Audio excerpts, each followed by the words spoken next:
game. Yeah. For 1 to 4 players. Yeah. It plays 40 minutes per player. Yeah. So it's a really long price, but Yes. really like satisfying. It's a card-driven game.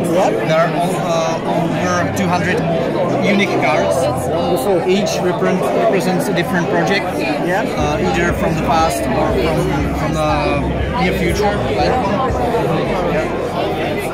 And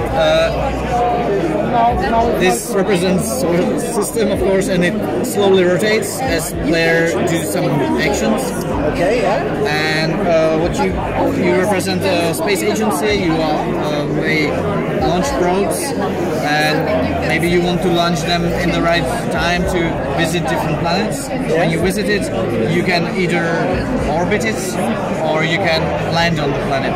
Or if you have the right technology, you can land on the moon. That's one part, how you actually find traces of life.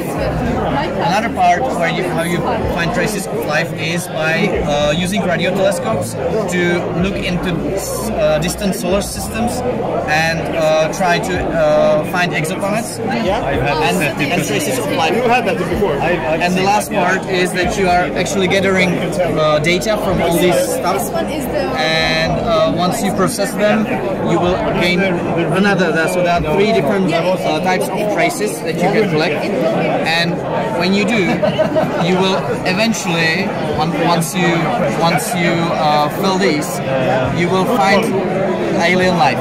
Okay. There in the box there are 5 different lives. You will get to see 2 of them in the game, and they change the game. They will add more powerful cards in the game. Just the demo thing, right? And each one does something different. So for example, this is Oumuamua, which will, well, I already had it here, which was not supposed to be here, but once we reveal it, this will appear in the solar system. There is a new object there that you can visit with your probes, that you can aim your radio telescopes and explore it and interact with it. And that's like in the mid-game? It's in the mid-game. Yeah, where you explore.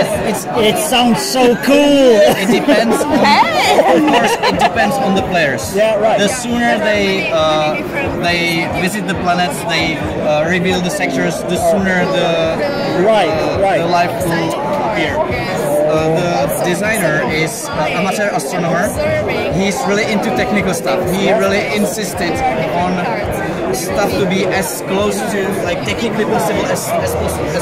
Yeah, of course, it's still Euro. It's still in the Euro code. Of course. But he didn't want to have something that's totally sci-fi. So even this is like something that might happen.